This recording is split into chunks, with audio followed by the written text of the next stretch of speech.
Olá!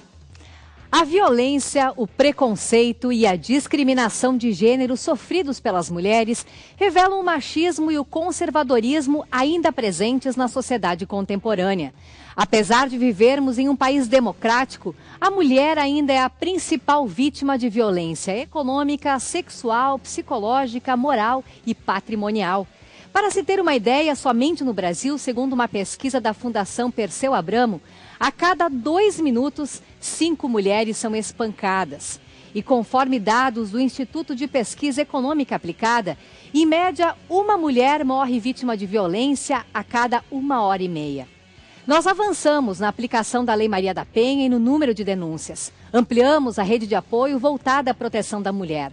Mas ainda é preciso combater a violência também nos veículos de comunicação, na publicidade e nas manifestações racistas estampadas em algumas redes sociais. E avançar nas políticas públicas. É o que avalia uma militante do movimento Maria Mulher, que nós fomos ouvir. Ela faz parte da Organização de Mulheres Negras. O índice de denúncia está sendo cada vez maior, porque as mulheres também se sentem mais amparadas pelas organizações da sociedade civil e também por algumas legislações. Mas estas denúncias e estas formas de coibir a violência, elas estão muito vinculadas ainda à ação das mulheres. Temos que avançar nas políticas públicas para realmente coibir essa violência. Ou seja, fazer formação com homens, né, com o autor da violência.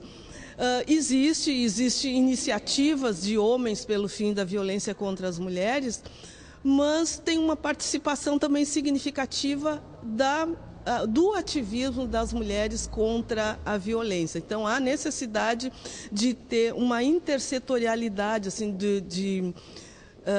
tanto na parte de legislativo como do judiciário, e fazer realmente uma ação conjunta, como do executivo também, para que possa não só fazer formação, mas que tenha punições em todos os sentidos. E uma das coisas é trabalhar com a prevenção. Acho que é imprescindível que, por exemplo, a Secretaria da Educação possa fazer essa discussão de violência contra as mulheres e também outras violências, porque ainda temos na nossa sociedade um racismo, sexismo extremamente violento, extremamente visível. Então, essas coisas precisam ser discutidas. E como recriar valores e uma cultura mais libertária e plural? Quais os desafios para diminuir os índices de violência contra a mulher? Há políticas públicas eficientes neste sentido? Este é o assunto do Mobiliza de hoje. E para falar do tema, nós vamos receber aqui no estúdio Ariane Leitão, que é secretária estadual de Políticas para as Mulheres. Também Denise Dora, que é presidente do Conselho da Temis, Assessoria Jurídica e Estudos de Gênero. E a Patrícia Krieger Grossi, que é professora da Faculdade de Serviço Social da PUC. Tudo bem? Bem-vindas ao programa Mobiliza. Tudo bem. Obrigada. E eu começo contigo, Patrícia. Apesar do avanço e do reconhecimento das mulheres em diferentes esferas sociais e profissionais, nós ainda somos vítimas de preconceito e também de discriminação de gênero, né? Especialmente quando a nossa opinião é contrária à maioria. Por quanto tempo nós ainda vamos sofrer com este machismo? Bom, é uma pergunta bem difícil, né? Porque, na realidade, esse machismo ele já é secular, né? E para transformar uma cultura, ela não é de uma hora para outra. Uma vez fez um estudo que, até para ter a igualdade de gênero, levaria mais de 400 anos para ter o mesmo patamar. A gente evoluiu, mas eu acho que tem várias esferas que ainda tem que ser trabalhado, né? Desde a questão da escola, na família. Muitas mulheres internalizam também esses valores machistas patriarcais, né? Então, assim, é difícil dizer quando vai acabar, porque eu acho que essa questão vem desde a própria origem do termo família, né? Vinha de famulos, né? Escravo doméstico, né? E aquele homem tinha poder de vida e morte, né? Sobre a mulher e as crianças. Infelizmente, eu acho que discutindo a temática da violência contra a mulher na mídia já é um dos primeiros passos para rever essas questões, esses valores sexistas e machistas e problematizar, né, nessas instâncias, porque é uma transformação assim muito lenta, né? Porque ela envolve relações de poder. E quando a gente discute violência contra a mulher, é basicamente uma relação desigual de poder que permeia essas estruturas sociais, econômicas, políticas, né? E é incrível, né, Denise, que com tantas mudanças já sociais e comportamentais, a mulher deixou de ser tão dependente para ser mais independente, tem a sua família, tem seu grupo de amigos, trabalha fora hoje, consegue dar conta do recado muito bem, obrigada, e mesmo assim é vítima de violência dos mais diferentes tipos, né? Eu até imaginei que com o tempo essa violência diminuiria, por mudar um pouco o perfil de atuação da mulher, mas parece que não, essa violência continua e continua forte. Eu diria que ela muda, ela se atualiza, ela é compatível com o contexto. Mas ela não é extinta, né? Ela não é erradicada, ela não é extinta, a gente tem muita dificuldade. Agora, acho que tem que pensar várias coisas. Por exemplo, eu dou aula no direito. Outro dia eu perguntei, quantos de vocês têm avós que tinham CPF? Boa parte dos alunos, na terceira geração, quer dizer, tem a lembrança do tempo em que mulheres não tinham CPF, não podiam abrir uma conta bancária, não tinham autorização para trabalhar, porque dependiam dos maridos. Então, de fato, as mudanças no Brasil, do ponto de vista democrático, de leis democráticas, de leis de igualdade, elas são muito recentes. A primeira vez que se fala em igualdade entre homens e mulheres na sociedade familiar é com a Constituição de 1988. É muito recente, ela é contemporânea da nossa geração. Mudanças estruturais, às vezes, levam mais tempo para acontecer. Às vezes é preciso que uma geração eduque a próxima, para que aquilo que se fez errado aqui não se faça novamente. E eu acho que a violência contra as mulheres, ela ocupa um pouco este espaço, né? O que a gente aprende das gerações que nos criaram, o que a gente está ensinando para os nossos filhos. Isso em contextos democráticos, com leis de igualdade, com um Estado que protege. Bom, essas são as condições necessárias, mas elas não são suficientes para resolver. Tem muita ação ainda que precisa ser feita, né? Agora, eu acho que vale a pena a gente dizer para o público que nos escuta que nem todas as mulheres são vítimas de violência, que tem mulheres que não são vítimas de violência doméstica, que vivem em ambientes sem violência doméstica. Eu vivi a minha vida inteira em ambientes sem violência doméstica. Meus pais não batiam um no outro, eu não apanhei enquanto era criança, eu tenho relações amorosas, afetivas com os meus companheiros, estou no segundo casamento, nunca bati nos meus filhos. Eu não tenho essa experiência, é possível. Ela pode existir. Por isso que a gente diz que a violência ela não é natural, ela é uma construção cultural de ambientes mais duros e mais desiguais com as mulheres. E elas devem denunciar, estabelecer limites e mudar. É possível, sabe? Eu acho que é possível, é por isso que a gente está nessa luta. Agora, não é uma luta fácil. Agora, Ariane, é incrível os diversos tipos de violência sofridos pela mulher e nós ficamos aqui pensando, né, quais são as consequências, os impactos dessa violência para a mulher, o quanto mais a idade avança, porque a sexual deve ser uma das mais comuns e quero saber se realmente ela é, mas a psicológica, quando a gente pensa na convivência com pessoas violentas que perpetuam esse comportamento para a esposa, para os filhos, enfim, para os netos, para os parentes, né, é uma violência constante aí que ela nunca é erradicada. Qual é a violência mais comum e como é que ela impacta isso na vida da mulher, Ariane? Bem, eu acho que tu colocasse bem a questão dos vários tipos de violência ali no início do programa. Eu, inclusive, gostaria de fazer uma referência aqui à produção do programa, do Mobiliza e também da TVE, né, pela iniciativa em colocar um tema como esse para debate, porque nós precisamos da ajuda dos comunicadores, das comunicadoras, né, da imprensa, no sentido desse enfrentamento cultural que nós precisamos fazer, estamos fazendo, né? Aqui eu estou com uma professora, com uma doutora, que também é professora, né? Então, mulheres que tiveram acesso, oportunidade aos espaços de educação, especialmente, e que a gente percebe que esse é o elemento principal, ou seja, emancipador para as mulheres, e é nessa perspectiva que a gente deve caminhar. Eu não respondi a pergunta, mas só para fazer essa abertura rapidamente. Sim, a violência ela acontece das mais diversas formas, pelo o nosso 0800, né, 541-0803, que é o nosso telefone lilás. Nós temos o maior número de violência que chega para nós é de violência psicológica no primeiro momento, então isso para nós também é um bom sinal, porque quer dizer que as mulheres, se é possível isso ser bom, né, por favor não me interpretem mal, mas é um bom sinal porque as mulheres não estão aguardando, né, chegar a violência física para tomar uma atitude, ou seja, nós estamos já conseguindo aos poucos, como colocou aqui a doutora Denise, em relação à consciência da mulher e da população, né, que a violência ela não é natural, ela não é inerente à condição feminina como a sociedade muitas vezes nos impõe. Né? E é isso que é imposto, ou seja, a simples condição feminina nos coloca numa condição de vulnerabilidade para a violência diferente dos homens. Então, este conceito social é que nós devemos enfrentar e estamos trabalhando para isso. Reitero também aqui a colocação da doutora Denise no sentido da Constituição, né? Ou seja, a igualdade só foi discutida na Constituição de 88 e nós, há uma década, somente temos política para as mulheres no nosso país. E no Rio Grande do Sul há 3 anos e meio. Né?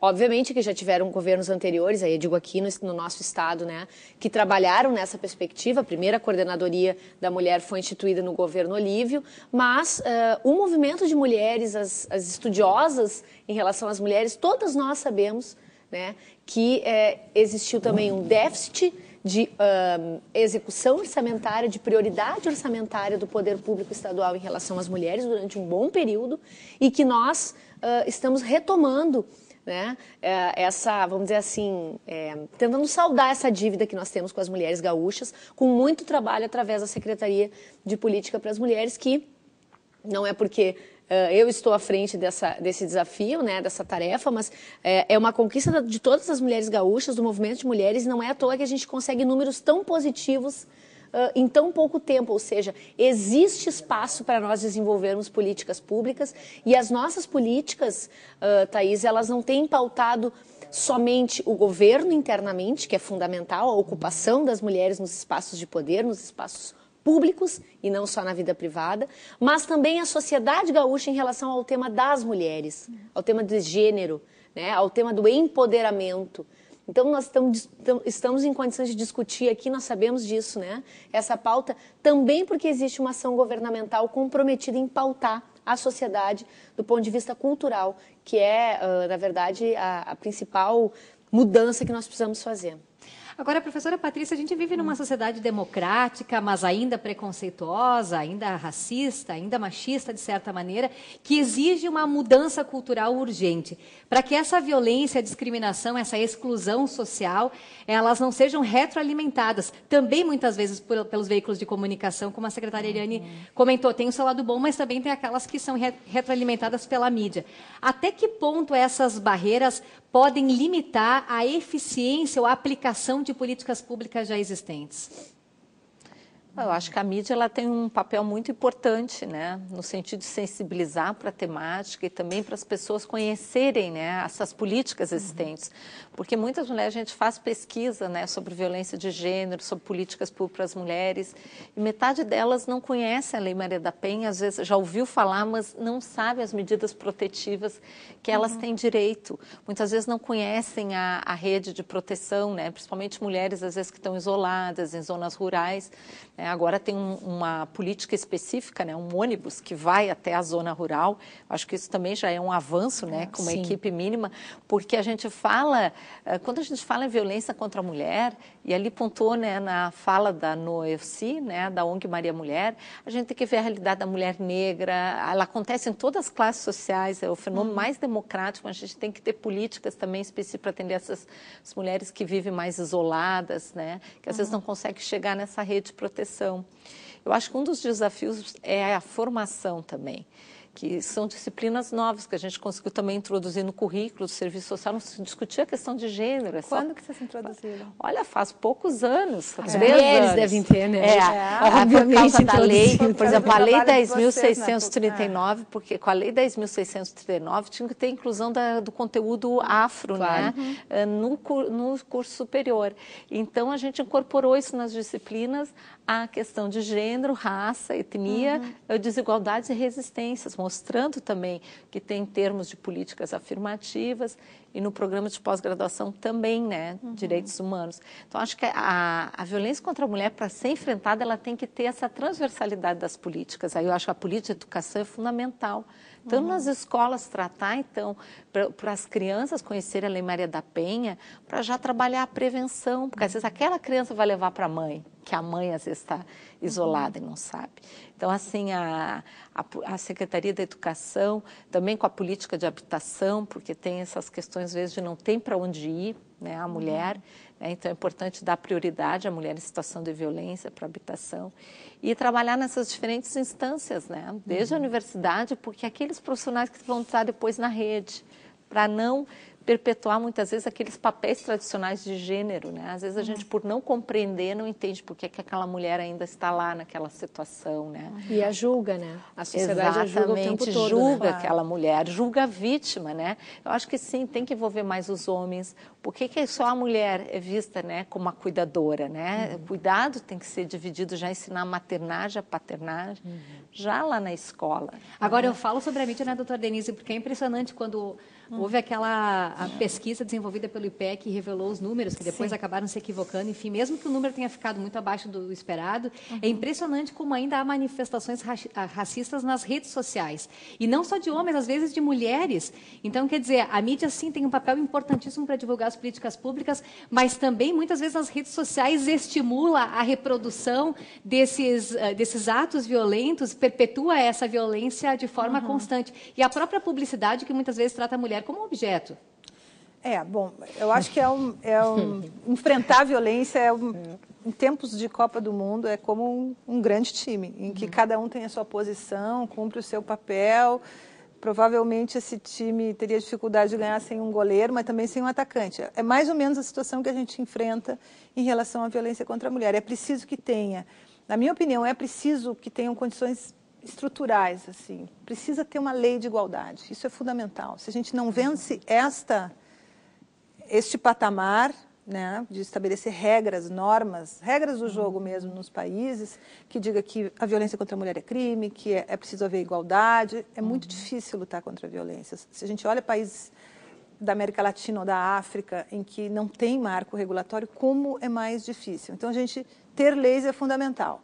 Próximo passo tem que ter políticas. O papel da secretária Ariane é fundamental em pensar como pegar essas leis e aplicar. Tem que ter justiça. Não adianta absolutamente nada ter uma boa lei como a Lei Maria da Penha, se eventualmente o judiciário começar a sabotar ela, a não aplicar, a dizer que não precisa ser assim, que pode ser assado. E aí tem toda a questão cultural que você levanta e que, na minha opinião, ela emerge muito evidentemente em espaços como as redes sociais, em que as pessoas podem guardar um certo anonimato. Elas podem dizer os piores absurdos sem necessariamente revelar quem são, né, nem aonde estão politicamente. Qualquer opinião é válida, o que é bom, mas eu acho que isso tem permitido que se veja que no Brasil, que é um país que caminha, né, abraçando a democracia e, na medida do possível, melhorando todas as suas políticas, tem um setor da sociedade que é homofóbico, que é racista, que é profundamente violento, que não tem prurido nenhum em ofender as pessoas através da rede social, ameaçar pessoas. Quando teve a campanha Eu Não Mereço Ser Estuprada, a menina que chamou a campanha, uma jornalista, sua colega, começou a receber ameaça de que nós vamos te estuprar. Ela esteve aqui no Rio Grande do Sul, nós recebemos ela. Então, né, você pode contar um pouco isso, o que foi o absurdo da pessoa estar vulnerável a isso, por que está chamando uma campanha contra a violência? A perseguição, né? Na verdade, essa questão da comunicação inclusiva, vamos dizer assim, né? A comunicação que tem a responsabilidade social, ou seja, especialmente em tempos de redes sociais, né? as pessoas compartilham coisas como se não tivesse nenhuma responsabilidade em relação àquelas... aqueles conteúdos. Isso é sem dúvida um elemento muito importante para a gente discutir essa questão do empoderamento das mulheres, ou seja, da garantia de direitos humanos, porque a incitação ao ódio, à violência, a qualquer tipo de preconceito, isso, por óbvio, atinge diretamente as mulheres, e no caso das mulheres negras, aqui como falava a professora Patrícia, mais ainda, ou seja, lá na pirâmide, né, as mulheres negras estão abaixo na pirâmide, e a gente ter manifestações como aconteceu com a Nana, que nós depois recebemos ela aqui, né, numa visita que ela fez aqui ao Presídio Central, e poder demonstrar todo o apoio. Nós, oficialmente, tínhamos feito uma campanha que as secretárias de Estado posaram, né, com um cartaz dizendo que eu não mereço ser estuprada, secretárias de Estado do Rio Grande do Sul, ou seja, nós institucionalizamos a campanha da Nana, né, apresentamos a nossa solidariedade também pelas redes sociais. E, além disso, ainda recebemos ela aqui para termos uma parceria, né, porque ela se tornou, já era uma liderança, mas se tornou uma liderança nacional, né, ou seja, uma referência nacional de mobilização também através dos meios de comunicação, através desse novo, nem tão novo, mas cada vez mais forte, né, veículo de comunicação que é as redes sociais.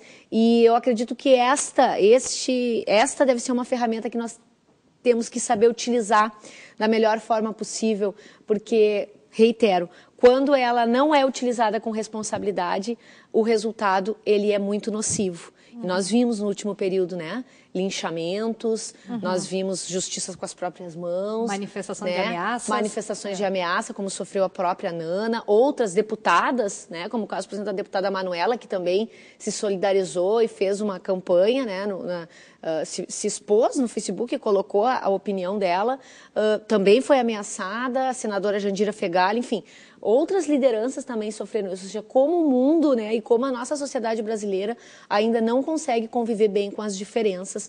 Nós, mulheres, obviamente, estamos diretamente incluídas nesse processo de violência, infelizmente. No próximo bloco do programa Mobiliza, vamos saber quais as políticas públicas voltadas às mulheres, especialmente para as mulheres negras e as que vivem no campo. Não sai daí, a gente volta já.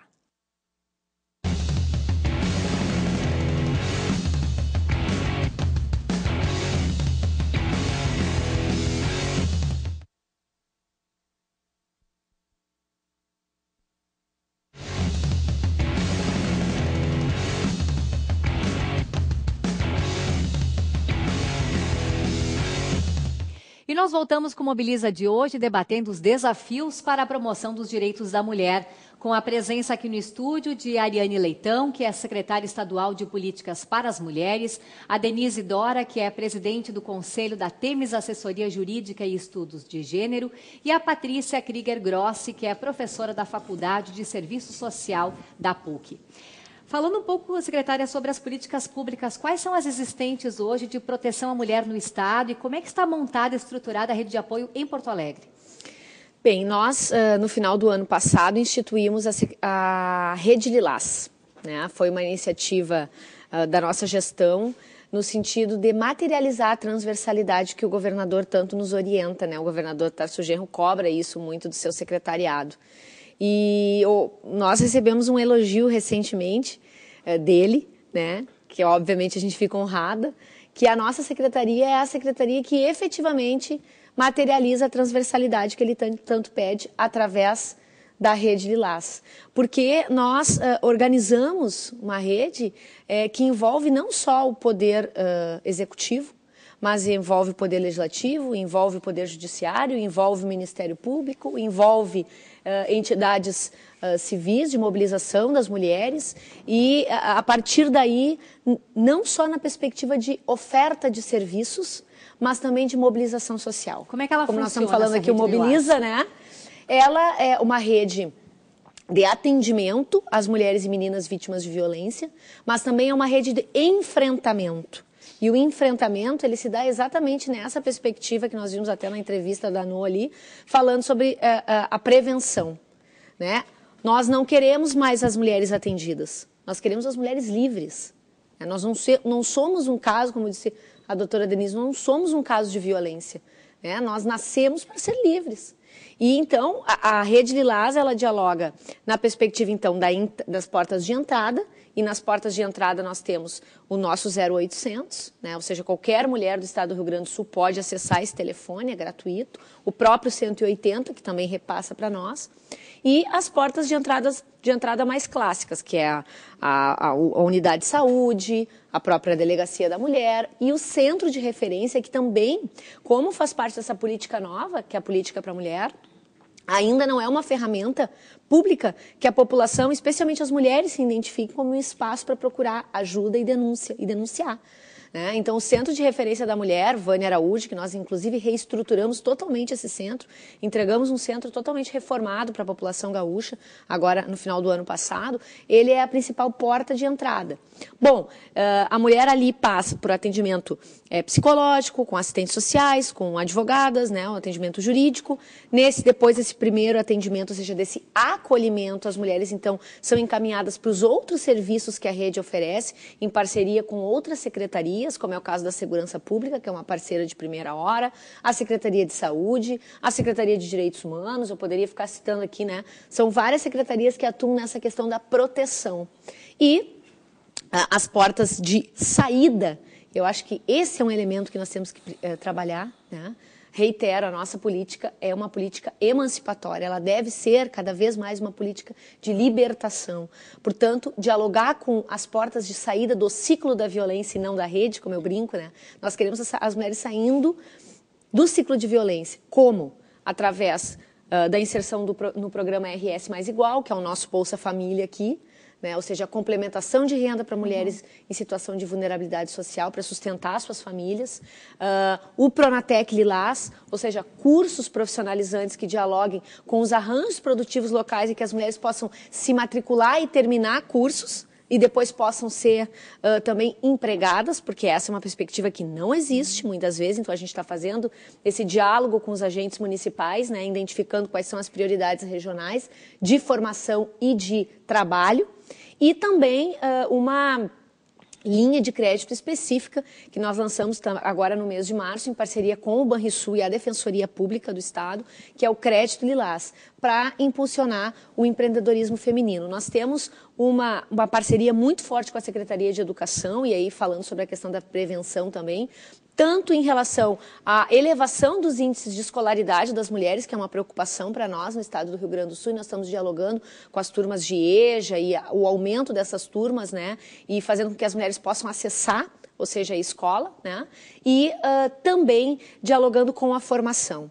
Nós tivemos na semana passada a formação de mais de 100 agentes municipais, assistentes sociais, psicólogos, enfim, na área de gênero e raça, promovido pela nossa secretaria em parceria com a SPM Nacional, e estamos agora iniciando a formação de mais de 4 mil professores da rede estadual em educação não sexista e também de mais de 700 comunicadores e comunicadoras, jornalistas, numa parceria também aqui com a TVE, na perspectiva de um jornalismo, de uma comunicação não sexista, dialogando exatamente com o que nós estamos falando aqui. Então, estamos também formando os agentes de segurança pública, que também estão recebendo essa formação no sentido da afirmação dos direitos humanos, especialmente dos direitos das mulheres.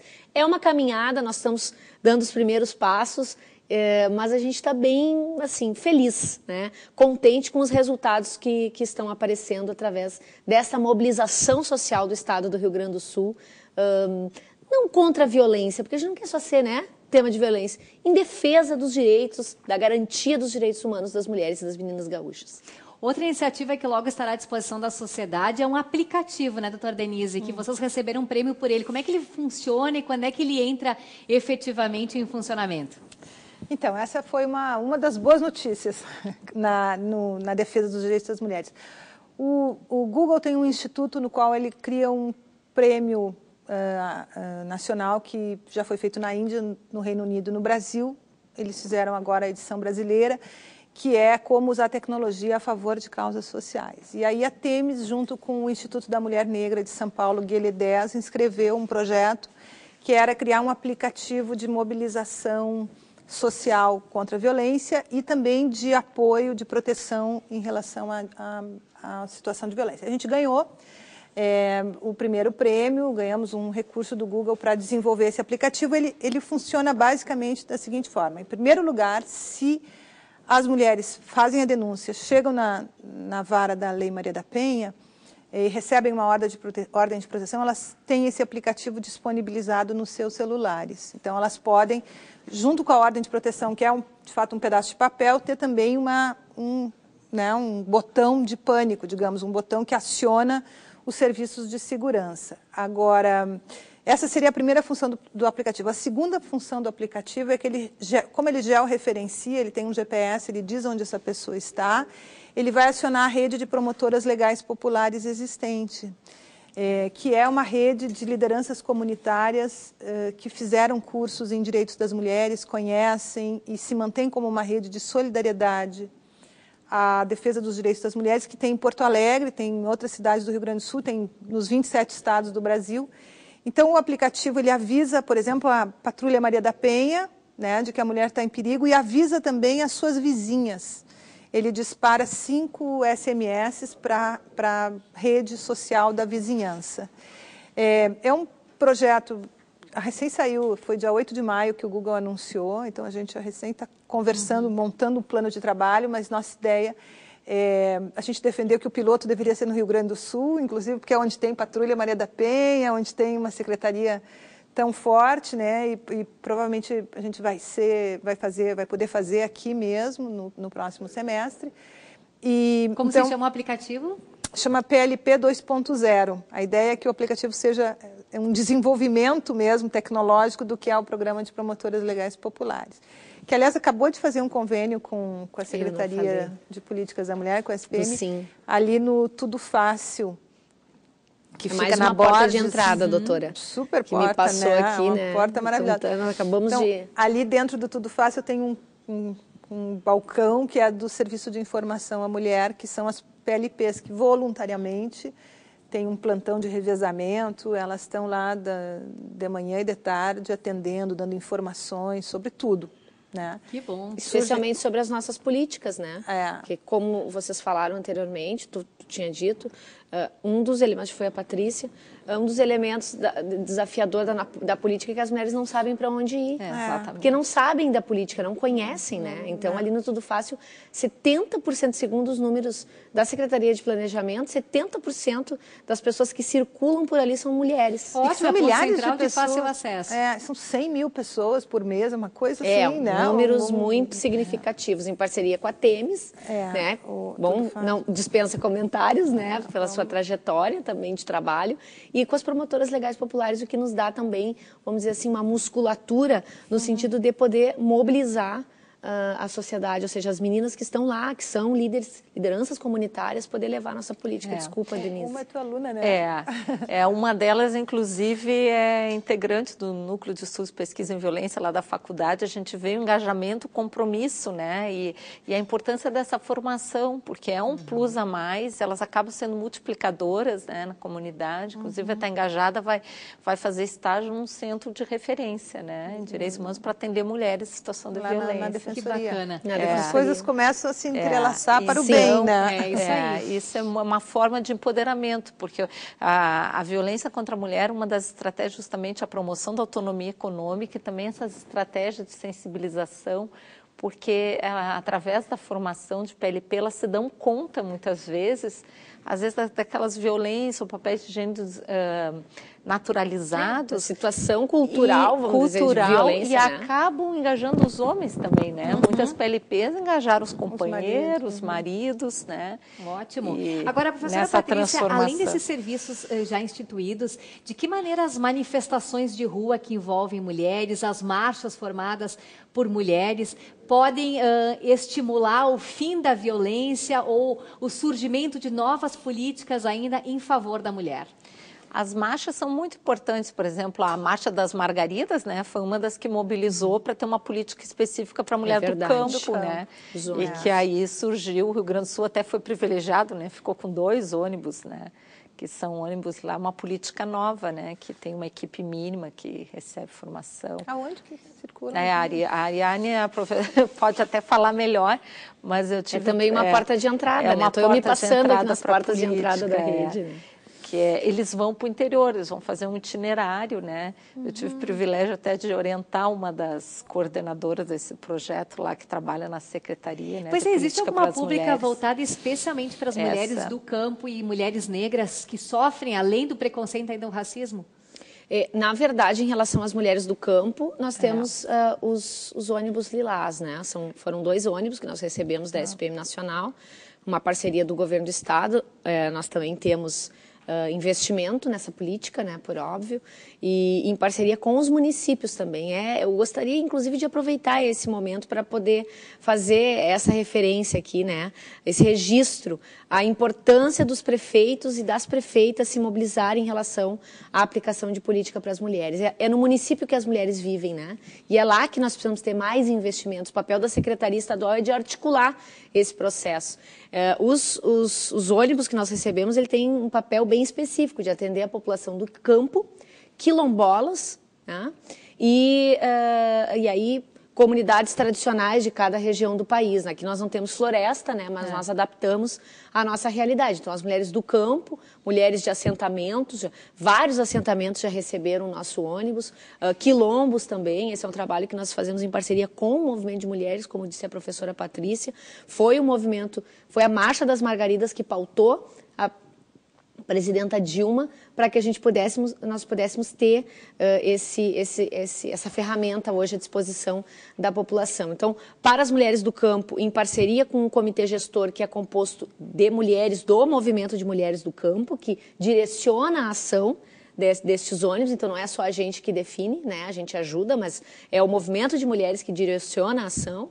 E para as mulheres negras, e especialmente, nós tivemos algumas ações, né? A questão do Estatuto da Igualdade Racial, tá, assim como a Maria da Penha, está nas provas públicas aqui no nosso estado, né? Foi um movimento da nossa secretaria também. Além disto, a questão desses atendimentos mais específicos em relação às mulheres em situação de vulnerabilidade, acaba atingindo as mulheres negras, especialmente, que infelizmente são as mulheres em maior situação de vulnerabilidade, aqui no nosso estado também. E, além disso, essa formação que nós estamos agora apostando com os comunicadores e comunicadoras, porque ela é uma formação em gênero e raça. A atuação da nossa secretaria, ela sempre tem essa perspectiva, gênero e raça. Né? A gente sempre trabalha a questão das mulheres negras com uma prioridade, até por conhecer a realidade das mulheres no nosso país e, aqui reitero, né, na pirâmide social, as mulheres negras estão. Agora, muito importante mesmo o estudo, né? Tanto a obrigatoriedade de estudo em concursos públicos estaduais, não só da Lei Maria da Penha, mas também do Estatuto da Igualdade Racial, Sim. né? Importantíssimo, porque muita gente Foi talvez não tem feito. interesse ou não teve acesso ainda, enfim, em lei, saber, e o fato de ter que estudar para um concurso público te obriga a saber alguns pontos que talvez sejam desconhecidos da maioria. Inclusive, esse foi um dos conteúdos, falando formação de gênero e raça, ali a PUC fez parceria com a SPM, através da FDRH, o primeiro curso de especialização, né, em gestão de políticas públicas na perspectiva de gênero e raça. Então, elas estão recebendo, né, o certificado, né, desse primeiro curso, que aborda todos esses conteúdos e envolveu várias mulheres negras, organizações feministas negras, também gestores da saúde, né, trabalhando nessa perspectiva da assistência social, coordenadoria da mulher, de diferentes políticas, né, inclusive da área da educação. Então, vai ter um produto que é um livro, que eu acho que vai ser bem importante, porque ele vai ter todo o produto que é das alunas, dos trabalhos dessas alunas de diferentes áreas, inclusive a Secretaria de Política das Mulheres, né, que a Ariane fez a prefácio, né? Então, ele está no forno, ele deve estar saindo agora em uma semana. Já tem um nome, já tem um título essa obra? Tem, Políticas Públicas na Perspectiva de Gênero e Raça, Diálogos Interdisciplinares, porque tem várias formações. Já fica aí a divulgação. Agora, falando nessa linha de políticas públicas, vem aí a Copa do Mundo. E aí volta à tona a questão da exploração sexual de mulheres e meninas. Está sendo pensada alguma ação específica para esse período do Campeonato Mundial em Porto Alegre, já que é uma das cidades sede? O governo do estado tem uma articulação conjunta em relação à Copa, ou seja, não tem uma determinada secretaria que tem uma ação individual. né? Mas, óbvio, a nossa secretaria está dentro desse comitê que está discutindo várias ações. Nós vamos ter, dentro dos postos aí de atendimento que o governo está organizando, também a participação de servidoras da nossa secretaria para prestar algum tipo de informação ou de ajuda. Nós também tomamos o cuidado de colocar o nosso plano de mídia, que a gente costuma dizer, né, na linguagem mais técnica, para a rua, agora nesse período da Copa. Então, os bus doors já estão circulando, ou seja, aquele espaço atrás do ônibus com o nosso 0800, informando da Rede Lilás, ou seja, as mulheres que vão chegar em Porto Alegre vão visualizar isso. Estão nos táxis também, agora deve estar começando, deve sair do forno, como disse, né? Os espaços atrás, na parte traseira dos táxis também, com o mesmo anúncio, falando da rede, dando o número de telefone. E também muitos outdoors que nós vamos colocar na cidade. Então, as mulheres que chegarem em Porto Alegre vão saber que aqui não é um território qualquer, né? Nós somos um território de garantia de direitos das mulheres, e é essa cara que a gente quer deixar na cidade agora quando começa a Copa. Ou seja, muita possibilidade de informação das mulheres, sejam gaúchas ou não, né, ou estrangeiras, que estiverem no nosso país e no nosso estado, vão saber que aqui, se elas precisarem de alguma ajuda, tem o telefone, tem o endereço do Centro de Referência Vânia Araújo e, enfim, outras ações que nós estamos discutindo também. Por exemplo, vai ter ali o acampamento Farroupilha, né? Agora vai ser reeditado nesse período, meio fora de época, em virtude da Copa, e lá nós vamos ter um stand também, junto ao CTG 35, que, aliás, tem a primeira patroa da história do Rio Grande do Sul, uma mulher liderando um espaço que é extremamente machista e conservador, né, que são os CTGs, com todo o respeito, que eu também já participei, mas e nós estaremos lá com um stand para receber as pessoas também no CTG 35. Então, são várias ações em parceria com esse comitê da Copa que o governador criou. Tá certo. A gente vai para um rápido intervalo do programa Mobiliza. Na sequência, como está a aplicabilidade da Lei Maria da Penha? Se você também é vítima de violência, já denunciou, sabe como procurar, sabe como ter acesso e punir os culpados? A gente fala sobre isso depois do intervalo.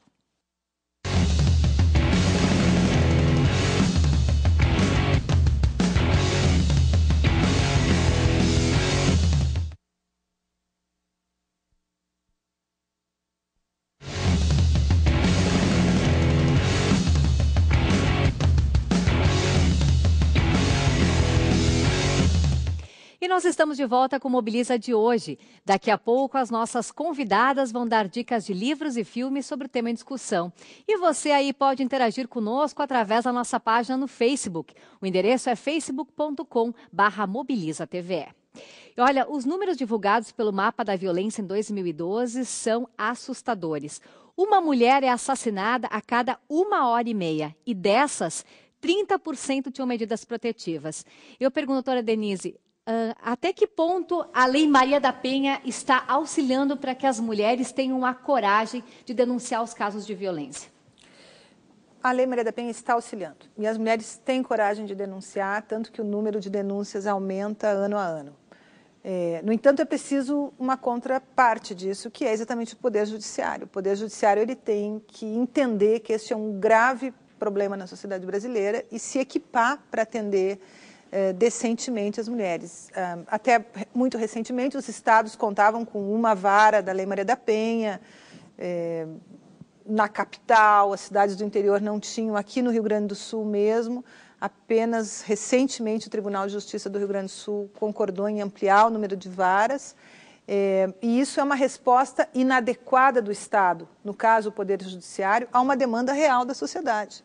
A Lei Maria da Penha ela foi fruto de um caso no Sistema Interamericano de Direitos Humanos da Maria da Penha, que sofreu 2 tentativas de homicídio e depois de 12 anos não tinha tido seu inquérito policial concluído. O sujeito nunca tinha sido preso, não tinha tido punição nenhuma, ela tinha ficado tetraplégica, paraplégica, andando de cadeira de rodas, mas não tinha perdido a lucidez. A Maria da Penha levou o caso, denunciou o Estado brasileiro na OEA, ganhou o caso. A Lei Maria da Penha é fruto de uma negociação que o Estado brasileiro, na época, concordou em fazer, em enviar uma legislação para o Congresso Nacional, criar políticas. Então, é uma combinação de ação de uma pessoa, de uma mulher, da sociedade, através de organizações que apoiaram, do próprio Estado brasileiro, na época, o governo federal, que concordou em enviar projeto, pensar as políticas, dotar orçamento, e que chega ao Poder Judiciário, que agora tem nas suas mãos uma oportunidade única de contribuir mesmo com o fim da violência. Então, a Lei Maria da Penha, ela tem 7 anos de vida, vai fazer 8 anos, ela é jovem do ponto de vista do que seja uma legislação. No entanto, ela já é a lei mais conhecida do país. 98% da população conhece a Lei Maria da Penha. Aumentou a demanda de denúncias de violência. Quanto aumentou nesses anos, do início até hoje? Tem aumentado regularmente. Todos os anos aumenta. Saiu uma pesquisa recente agora falando sobre isso, com a SPM Nacional. O que a gente não vê é a redução de homicídios. O impacto dela sobre a redução de homicídio. Então, a gente vai ver um aumento de uma procura da população pelos instrumentos que a lei garante, e a gente não vê a suficiente proteção dessas mulheres em relação ao homicídio. Os homicídios permanecem, esse dado que você deu, uma mulher é assassinada a cada hora e meia no Brasil, ele se mantém mais ou menos o mesmo. E por quê? O que justifica essa continuidade da violência? E a penalidade aplicada ao agressor, ela é suficiente ou ainda é branda? É que tem mais armas no Brasil. Uma das questões que surgem das pesquisas sobre violência é que hoje o Brasil é um país mais armado. Então, o que poderia ser uma agressão física, ela vira um homicídio, porque com um tiro, então tem maior circulação de armas. As mulheres muitas vezes estão em contextos, em comunidades no qual elas são mais vulneráveis a esta violência armada, o que resulta num número de homicídios maior. Esse é um elemento muito forte, a gente pensar a violência contra a mulher separado das políticas de segurança pública em geral, pode nos levar ao equívoco. A gente tem que pensar como construir, por exemplo, uma política que tem no Rio Grande do Sul, Territórios da Paz, no qual um conjunto de elementos vão tentar ser controlados para diminuir os índices de violência. Então, uma das questões é essa. A outra questão que se começa a debater é que uma lei que cria algum nível de poder para as mulheres, que é de denunciar e levar esse agressor à cadeia, ao presídio, ela cria também uma reação violenta. Ou seja, no momento em que há uma transformação nessas relações de gênero, no qual um lado dessa relação se empodera, o outro pode aceitar e lidar bem com essa situação, ou pode reagir violentamente. O que a gente tem visto é que, quando uma mulher muitas vezes diz, eu vou reclamar, eu vou à justiça procurar os meus direitos, tu vai, então eu vou te matar agora. E matam, entende? Então, a reação à existência de direitos é uma reação muito forte. Isso explica porque num período que ainda é curto de implementação da lei, a gente não consegue tantos resultados.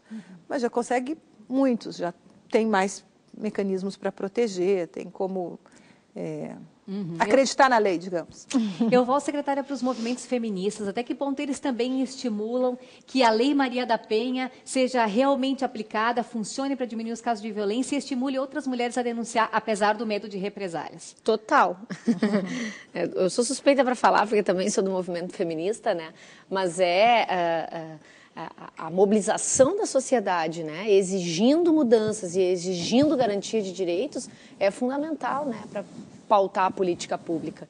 Tanto é que a nossa secretaria surgiu a partir desse movimento, ou seja, o movimento de mulheres do Rio Grande do Sul se organizou, e aí não era só o feminista, era o movimento de mulheres como um todo, se organizou e, na época, solicitou que o candidato Tarso Genro tivesse compromisso, e ele, obviamente, depois honrou o compromisso e criou a secretaria. Então, é totalmente importante. Nós temos um trabalho de permanente relação com o movimento de mulheres, né? Tanto aqui a doutora Denise, que a gente tem um trabalho com a Temis, como tem também com a doutora Patrícia lá na PUC, enfim. É a secretaria criando tentáculos aí, né? Criando parcerias que possam ir abarcando todas as demandas que as mulheres nos apresentam, que são muitas.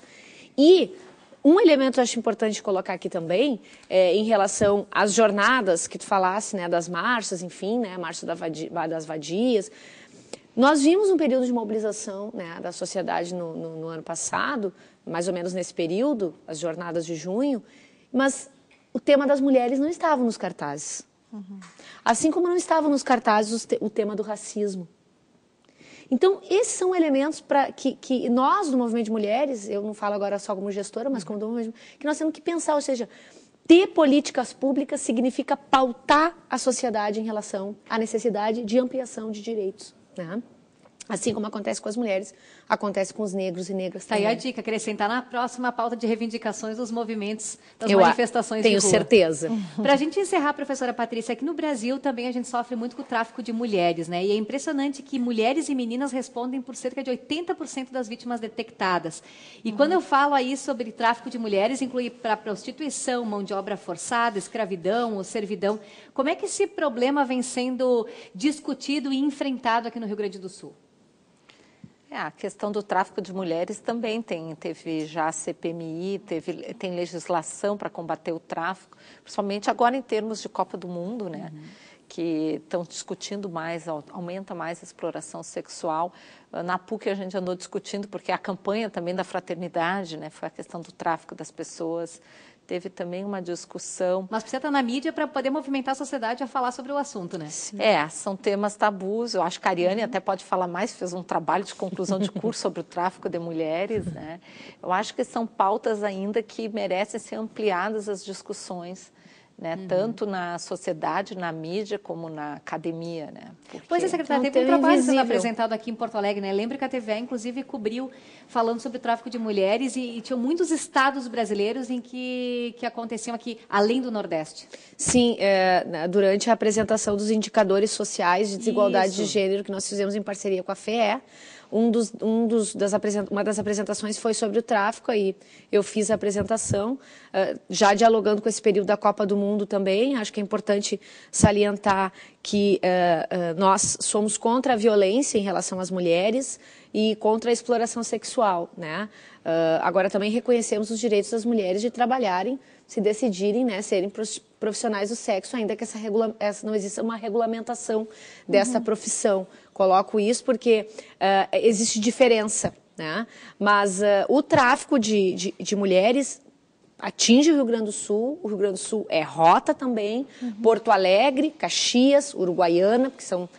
Uruguaiana, porque é fronteira, Santana do Livramento, inclusive nesses dois municípios, né, Santana do Livramento e Uruguaiana, nós estamos colocando centros de referência binacionais lá, em parceria com a SPM Nacional, exatamente para trabalhar a perspectiva do enfrentamento ao tráfico de mulheres e exploração de meninas. Então é uma ação efetiva que faz parte de um grande programa, que é o programa Mulher Viver Sem Violência, do governo federal, que com ele vem os ônibus, vem esses centros binacionais, né, para atender as mulheres, e também a Casa da Mulher Brasileira, que nós estamos trabalhando para que até o final do ano a gente já tenha o início das obras, né, para o atendimento das mulheres. Então, o tráfico é tratado nesse sentido. O Rio Grande do Sul tem preocupação porque é um estado geograficamente de fronteira e que acaba sendo rota tanto de tráfico internacional como de tráfico interno no nosso país.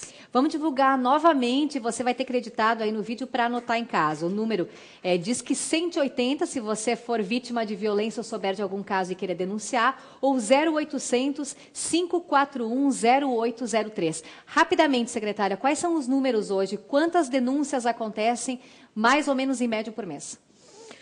Olha, em torno de 50 denúncias, 100 denúncias, não são muitas. Rio Grande do Sul. Pelo 0800, tá? O nosso desafio agora é integrar também os números da rede, tá? O que significa isso? Ou seja, o que entra pela unidade de saúde, o que entra pela delegacia da mulher, o que entra no nosso 0800, como a rede foi recentemente instituída, esse é o nosso desafio agora. Mas, por exemplo, nós tivemos um crescimento, né, de 300% em relação ao último ano do governo anterior para o ano de 2013 em número de denúncias. Nós saltamos aí de 243 denúncias em 2010 para mais de 3 mil no ano de 2013. Então, isso significa que quando a gente dá a ferramenta, as mulheres procuram ajuda para a sua libertação, né, para a sua emancipação. Muito bem. Quer saber mais sobre o assunto? Vamos às dicas preciosas hoje de livros e filmes das nossas convidadas. A primeira dica é da Patrícia. O livro é Violência e Gênero, Coisas que a gente não gostaria de saber. O que trata essa obra, professora Patrícia? Essa obra ela trata das múltiplas expressões da violência que a mulher ainda sofre, mas de uma perspectiva interdisciplinar, e também traz estratégias de enfrentamento. Tem um dos capítulos, por exemplo, que é Nem Como a Flor, que aborda a questão de trabalhar com os homens, né? Grupos, que eu acho que é um dos desafios que está previsto também na Lei Maria da Penha, exatamente, né? Que eu acho que não só a punição e encarceramento, mas também ter possibilidade de ele poder repensar, refletir, porque às vezes não é com aquela mulher, vai ser com a próxima, né? Então, a mulher, ela sempre está em maior risco quando decide separar, e isso tem que ser trabalhado com esse homem, né? Até essas relações, muitas vezes vem de lar violento e reproduz para os filhos. E, então, tem várias outras perspectivas que mostram a invisibilidade, de romper com o silêncio, desnaturalizar. Ótimo, tá aí a dica então. Já da secretária Ariane é a obra A Mulher Brasileira nos Espaços Público e Privado. O que as pessoas encontram nesse livro, secretária? São vários textos, né, de importantes autoras do nosso país em relação a políticas públicas para as mulheres. Então, eu quis trazer um livro que também dialogasse nessa perspectiva da política pública e também refletindo sobre a participação da mulher na sociedade, né? Ou seja, discutindo essa questão que nós rompemos, né, do mundo privado para o mundo público e as consequências que isso nos traz, o bônus e o ônus. Então, são textos que abordam diferentes temas, né? Sexualidade, família, participação social, participação política. Nós estamos aí num período eleitoral, né? A importância da gente estar ampliando as bancadas femininas no Brasil. Então, ele trata um pouco uma esses boa dica. temas. Agora, friozinho, né? Apetece para a leitura, tá aí a dica. Já da doutora Denise é o livro Morte em Família, de Marisa Correia. Então, esse livro, a professora Marisa Correia é uma antropóloga da Universidade de Campinas, doutora, uma das grandes antropólogas brasileiras. Ela escreveu esse livro no final da década de 70, ele é um clássico dos estudos sobre violência, no qual ele mostra como que a família, que seria um ambiente de afeto, acolhimento, etc., se transforma efetivamente num lugar de tortura, ameaça e morte, né? E como que isso é produzido pela cultura. Ninguém nasce assim, as pessoas são construídas culturalmente para serem violentas dentro do ambiente da família. Então, ele é um clássico dos estudos sobre isso, é um livro maravilhoso, super bem escrito, que eu realmente recomendo. Vamos às dicas de filmes, então. A primeira é da professora Patrícia, Canto de Cicatriz. Canto de Cicatriz, ele traz depoimentos de mulheres que experienciaram abuso sexual e mostra a importância da superação.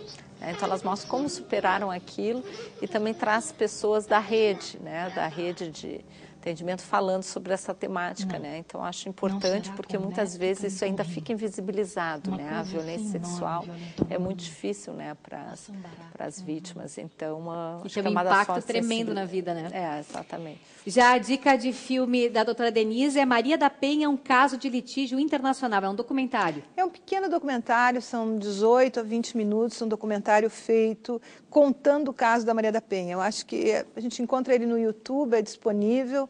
É algo que todo mundo pode ver em qualquer momento do seu dia, que vale a pena, porque ele recompõe essa trajetória dos indivíduos que lutam contra a violência, como quando se associam com grupos e outras pessoas podem realmente fazer a diferença. Eu também lembrei depois de um filme chamado Filomena, que é um filme que foi candidato ao Oscar, que é um filme muito interessante e estava nos cinemas de Porto Alegre até pouco tempo, que é a história de uma mulher, mãe solteira, na Irlanda nos anos 50, e o que isso significa em termos de violência simbólica, né? O que é ter um filho num ambiente muito católico, e o filme é lindíssimo, vale a pena ver. Eu assisti e me emocionei também. Gente, muito obrigada pela participação de vocês. Obrigada. A você que esteve conosco, obrigada pela audiência mais uma vez no programa Mobiliza. Lembrando que o programa vai ao ar todas as terças-feiras, às 11h30 da noite, com reprises aos sábados, às 2h da tarde. Obrigada e até mais.